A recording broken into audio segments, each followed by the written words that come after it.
여기가 원광대학교 내부입니다. 오늘이 토요일이어서 사람들이 많이 없고 원광 10년도 심포지엄. 병원 되게 깔끔하지요. 그리고 중앙에 보면 오늘 저는 저기 원광 10년도 심포지엄 13회에서 여기 가서 강연해 보도록 하겠습니다.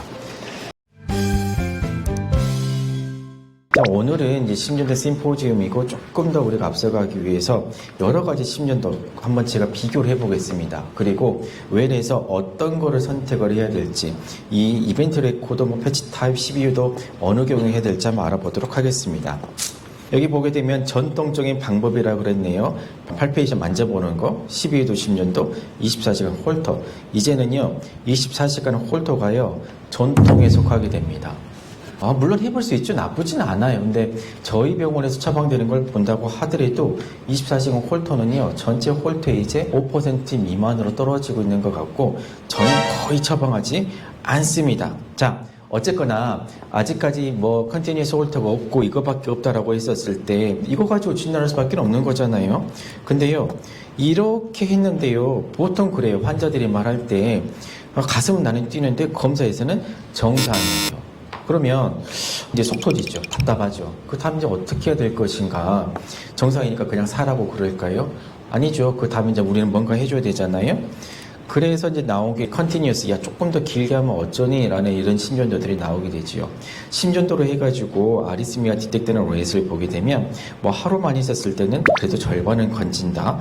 3일을 하게 되면 80%, 그리고 5일을 하게 되면 100%까지 늘어나게 됩니다. 물론 2주까지 가게 되면요, 거의 100% 다 나온다고 되어 있는데, 여기서부터 우리는 이제 셀렉션을 해야 됩니다. 환자한테 3일을 할지 5일을 할지 2주를 할지. 실제로 판매되고 있는 이 웨어러블 10년도를 보게 되면요, 3일부터 2주까지 다양하게 선택할 수가 있습니다. 근데 실제로 붙여보게 되면요, 환자들이 5일을 잘 넘기지 못하세요. 특히 여름철에 5일쯤 되게 되면 대부분 발진이 일어나십니다. 그래서 저 같은 경우는 3일을 여러 번 붙이는 걸 오히려 선택을 합니다.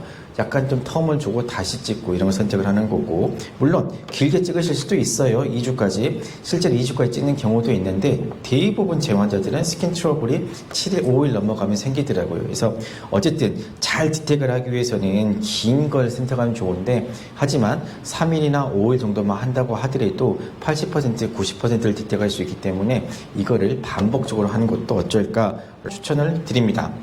자, 근데 여기까지 했는데도요, 잘 못 찾았어요. 또는 두근거림의 빈도수가 낮아요. 한 달에 한두 번이고 지속시간이 1, 2분밖에 되지 않아요. 이러면요, 안 잡힙니다. 컨티뉴어스 ECG를 해도 안 잡힙니다.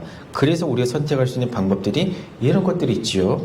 이쪽에 있는 게 이제 이벤트 레코더고, 요거는 이제 손가락만 올리게 되면 바로 10년도가 찍히는 그런 타입이 되겠고, 루프 레코더는 이제 병원에서 심는 거, 가슴 밑에 심어가지고 3년 동안 우리가 모니터링 하는 거, 그리고 스마트워치가 있지요. 루프 레코더는 과거에는 저희가 많이 썼던 거지만 지금은 이런 기계들 또는 컨티뉴어스 ECG 때문에 조금 활용도는 떨어지는 것 같습니다. 자, 그러면 스마트워치 편할 것 같죠? 좋죠? 이게 과연 어떨 것이냐. 여기에 대해서 최근에 올해 유로 부정맥 학회에 갔더니 이런 게 있었어요. 야, 스마트워치 앞으로 어떨 것 같니? APB에서 어떨 것 같니? 라고 보게 되면 저예요. 제가 실제로 갔다 왔다는 거 보여주는 거고, 뻥 아니라는 거. 그래서 이런 얘기들이 있더라고요. 봤더니 모든 인구들에게 아리스미아를 스크리닝 하기는 적당하지 않아. 그래서 여기가 여러분들이 만약에 팔피테이션이 없는 환자들이라 그러면 전부 다 스마트워치 나눠주고 이걸로 부정맥 다 잡자, 이거는 적정하지 않다라고 되어 있고, 하지만 환자들이 가슴이 뛰어서 왔다라고 했었을 때는 그때는 스크린하는 걸로 괜찮다라고 되어 있고, 이런 식으로 스마트워치의 기능들이 정립이 되어 가고 있는 것 같습니다. 우리나라에서는 이렇게 얘기를 하고 있어요. 실제로 그러면 스마트워치에서 10년도를 잡아가지고 왔었을 때 이거를 그럼 바로 12유도 10년도와 똑같이 당신은 부정맥인가요? 라고 쓸 수 있을까? 쓸 수 없다고 되어 있습니다. 반드시 12유도 10년도가 있어야 되고, 말 그대로 스크린이나 툴론을 쓸 수가 있고, 또 하나 쓸 수 있는 거는요, 나중에 저희가 심방세동에 있어서 치료를 하고 재발했는지 잡아낼 때가 있거든요. 그때는 인정이 된다라고 되어 있습니다. 그렇기 때문에 스마트워치의 기능은 아직까지는 우리나라에서 조금 제한적이다 라고 말씀드릴 수가 있겠습니다. 자, 마지막 파트는요. 그러면 1차 의료원에서 또는 뭐 여러분들이 봤었을 때 이 10년도를 어떻게 해석을 할 것인가?